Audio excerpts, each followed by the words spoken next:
for agreeing to be interviewed for the 2020 to 2023 WFMT Research Series.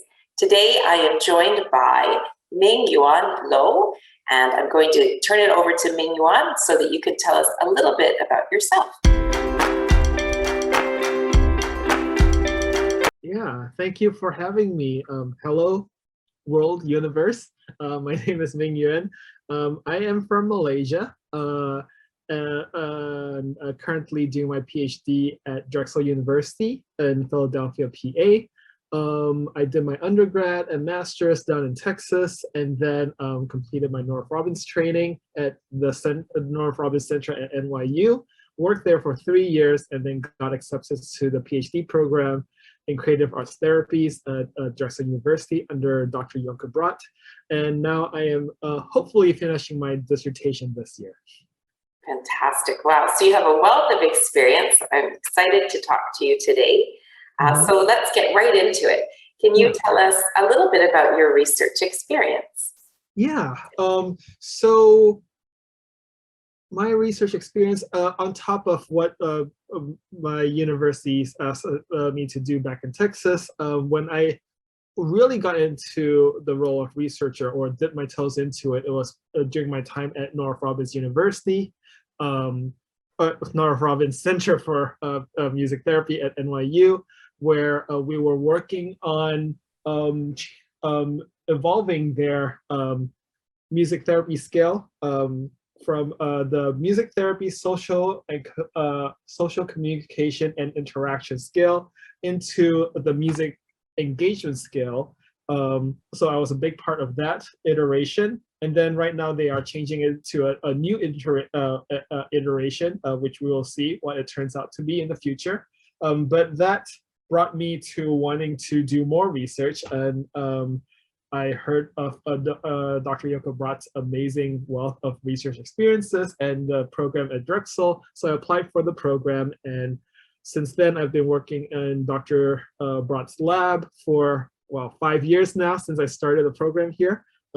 It's a research-heavy program, so all of us who enter most likely would get a full-time research fellowship, which is quite rare in music therapy programs. So being her research fellow for a good number of years now, being involved in her chronic pain studies. And right now we are also exploring acute pain study with post-operative knee surgery pain. And then, yeah, so all of those. On top of that, my own personal research interest is in collaborating with autistic folks in exploring music therapy and autistic folks. So my personal research approach is from a more CBPR, community-based participatory action research or participatory action research point of view. So collaborating with community stakeholders in all steps of the research. Fantastic. I mean, you have such a broad range there of research experience and interests. I wonder if you could elaborate a little bit more, maybe about one of your specific research projects with the autistic folks. Yeah, so right now my dissertation is an interpretive phenomenological analysis of autistic adults' experiences in North Robbins music therapy. So I actually interviewed autistic folks, autistic clients at North Robbins, asking them about their experiences there. And then I'm in the midst of writing up the results right now. Excellent. Could you tell us a little bit more about why you chose the particular approach that you did for this project? Yeah, definitely. So when I first got to Drexel, I was already knew that I wanted to get more involved in research around with autistic folks. And then it's through the PhD program where we were taught to critically look at research and data, and then find out what's the gaps in our knowledge. And so far, from what I've found in research, we have heard from a lot of expert opinion about what autistic people need for in music therapy, but we have not explored or asked our autistic clients what do they want from us, what do they want measured, what do they want to be billed for when they come to music therapy. So this is a gigantic gap in our knowledge. So that's why, and I looked further into research that we've never done any research where we are asking them directly about their experiences, whether it's qualitative or quantitative. We've never explored that. So that's how I landed with my dissertation project topic.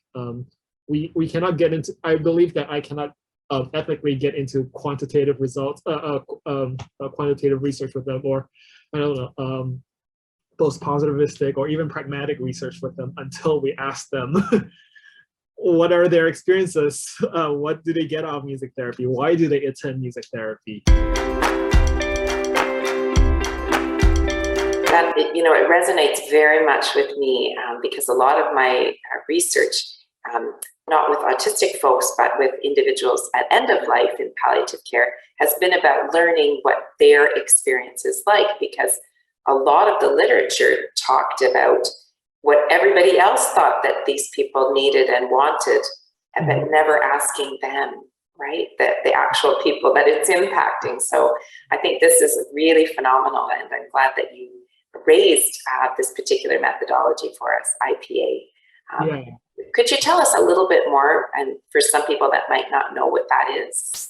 Okay, so it's a particular approach in phenomenological studies, I guess, where a lot of the more traditional or the more common phenomenological methods we know is about what is the human's experience of an experience, or what's their experience in an experience. But with IPA, it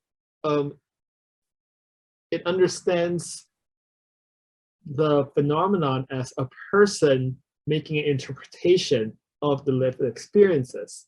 And then in turn, it's the researcher's job to make an interpretation out of their interpretation of their lived experiences. So there's the double hermeneutics there going on. But for me, that's more transparent than any other IPA or phenomenological approaches out there, because I do not identify as being autistic. So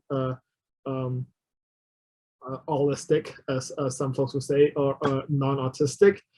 So I cannot make a claim to say that, oh, this is the essence of a phenomenon that autistic folks experience. That it would be quite ableist for me to say that I can make that claim. So this, for me, is way more transparent and ethical, where I'm coming out, I'm acknowledging transparently that this is my interpretation of their interpretation of the phenomenon.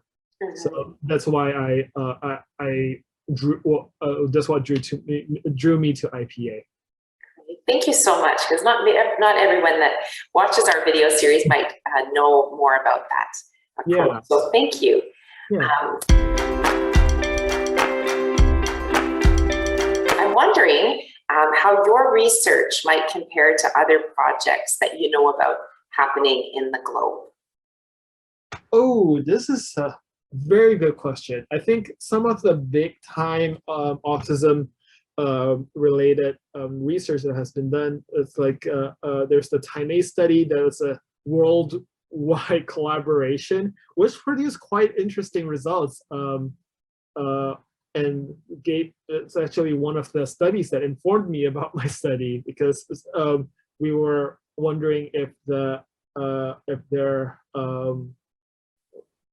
their measurements were appropriate to understand what folks are getting out of music therapy, and then even questioning if the reduction of autistic traits or behaviors would be an appropriate goal from a disability theory standpoint, or even like with our current understanding and discourse about autism, where autistic self-advocates are saying we don't want, or they don't want their autistic identity to be erased. They don't want to mask or change their behavior to fit into society. They want the society to accept them. So, which led to me to, wait, so what are we doing as music therapists? Why do they still attend music therapy? Like, if if they don't perceive that we're trying to change their autistic behaviors or their autistic selves, what are they getting out of music therapy?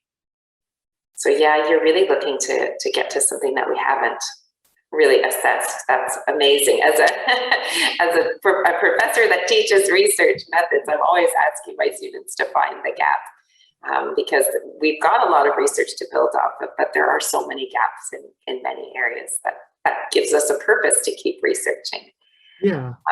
So I wonder, internationally, what research has inspired you? Oh, that's a good question. I came to Drexel because I love yoga studies and her approach in the research. One of my committee members is Dr. Kat McFerrin. She's my IPA expert. I also love her phenomenal work with adolescents and music, and just the trajectory of her mixed method studies.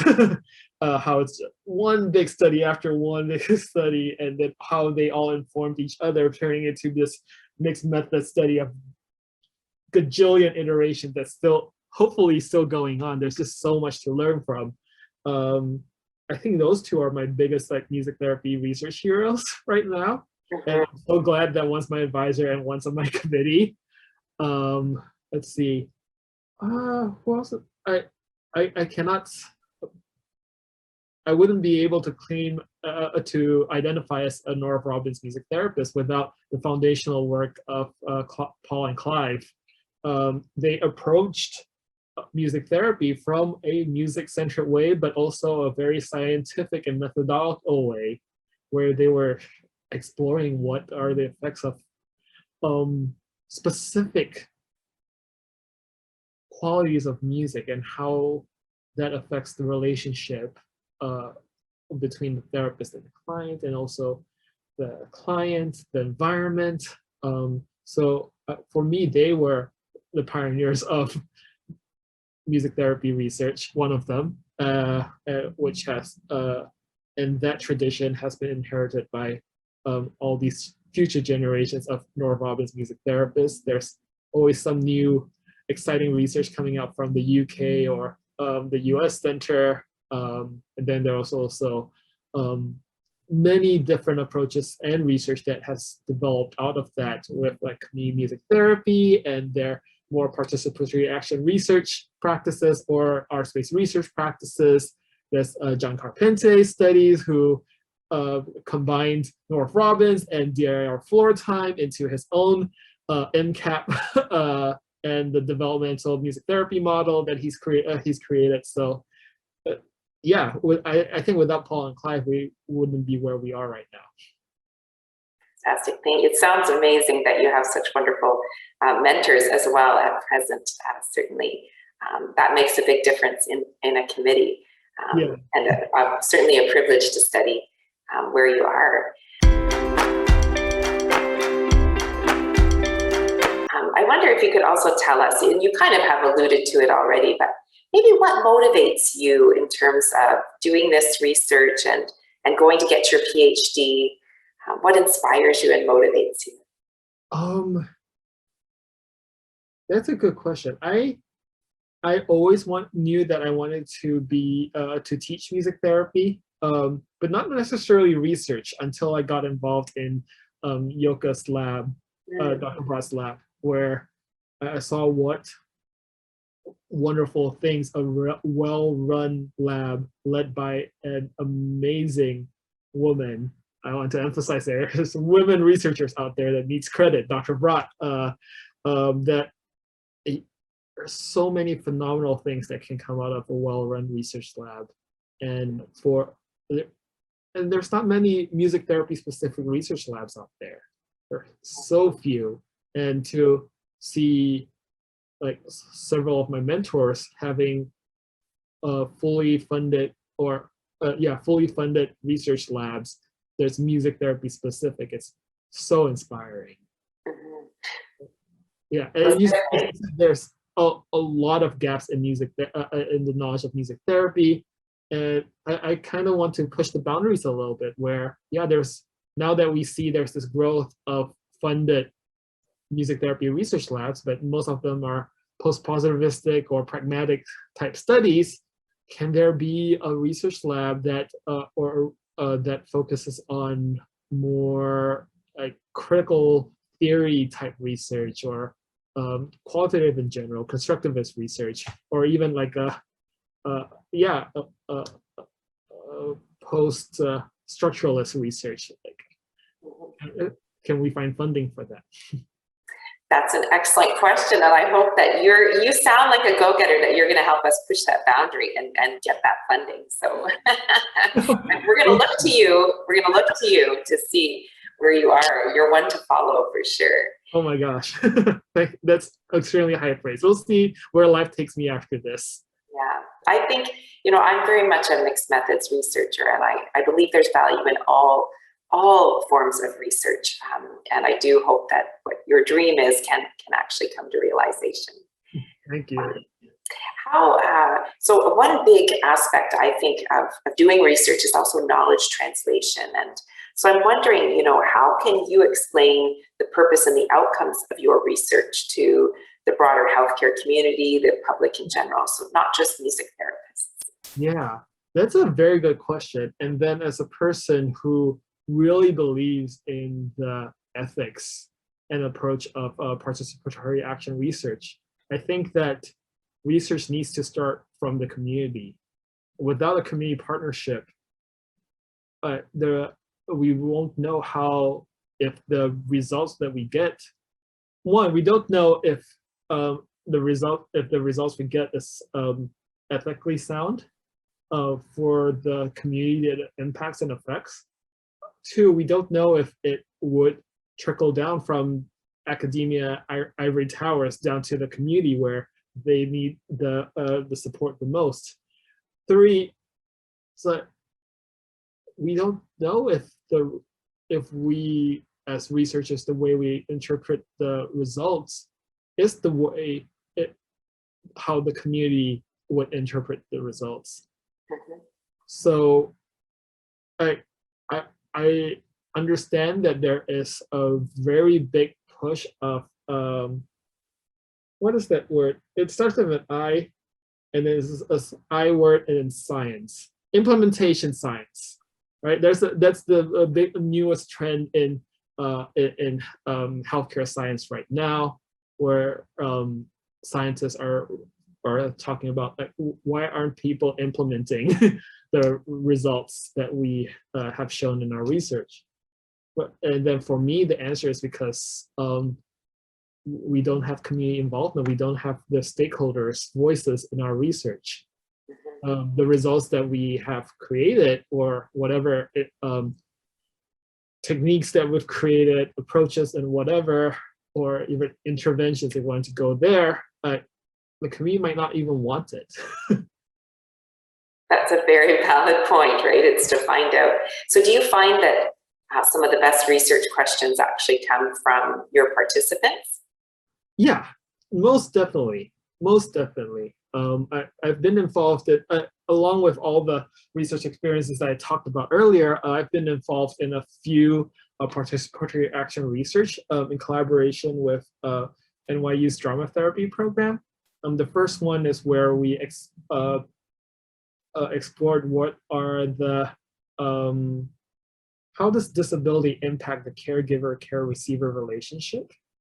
And that question came from the community. We worked together with the community as collaborators and co-researchers all throughout the process. It was an arts-based research process. And then the way we disseminated the results is through live performances of our stories. It was written into a play with music or a musical, and was performed off Broadway. It's not just off Broadway, but way off Broadway. And then it still is being presented in presentations across the world. And then another study I was involved in is what do Black, Indigenous people of color want from their creative arts therapies profession, the support they need, and the experiences they have experienced being marginalized in their own profession. I think that's such a valid point in terms of like getting the research question from your participants, right? That's the whole point of conducting the research, right? Is to improve things, to learn why things are happening or why they aren't. And I get excited when research results are not only represented, of course, you know, in a very academic way in a paper, but that, you know, can come alive in a performance of some kind. Yeah. Yeah, I think that's amazing.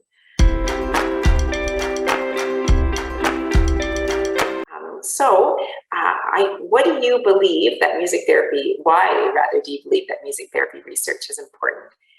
And what would you say to inspire someone that's considering doing music therapy research? Ooh, this is a very good question. I think part of me is excited about music therapy research because there's a process right now, there's a movement within music therapy academics and researchers, particularly from marginalized voices, where we are coming at it from a critical or even post-structuralist point of view, where we're dismantling current music therapy knowledge that has been handed down from our predecessors, and then exploring what new music therapy, what is the music therapy that we can believe in. I'm not sure if that answered your question specifically, but that this part of music therapy research and new knowledge is the one that I'm most excited about.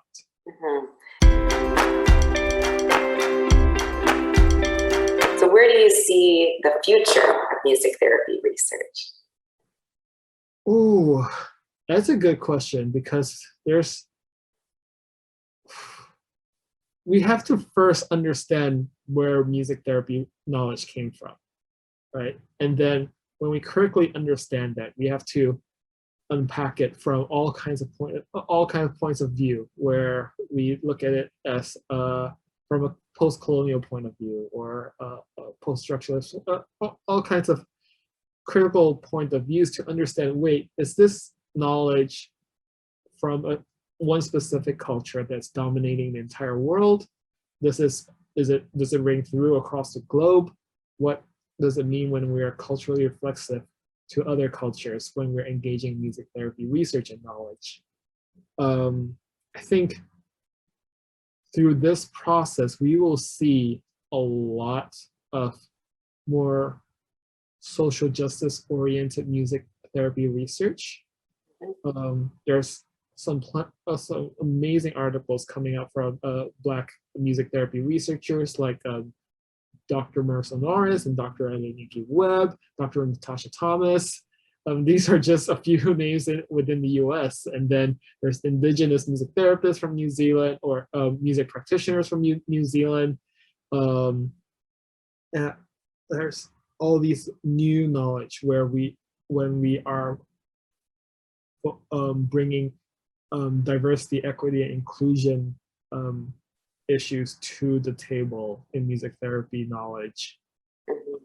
I think it has to go through this like uncomfortable period of growth before we can see, wait, what does music therapy look like now?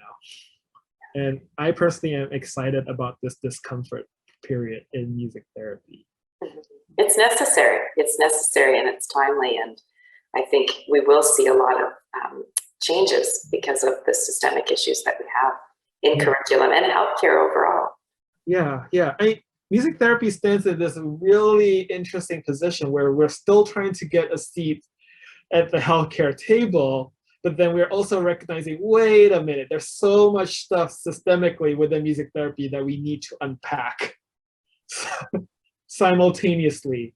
And for me, it's a yes and kind of issue where, yeah, we need a seat at the table, but we also need to like do our own work within our profession to unpack things and grow from it while we are trying to get a seat at the table. I think that's well said and good words of wisdom. So I think on that note, I'd like to thank you very much, Ming Yuan, for speaking with us, for taking the time and inspiring us about your own research and about where music therapy research can go in future. So thank you very much.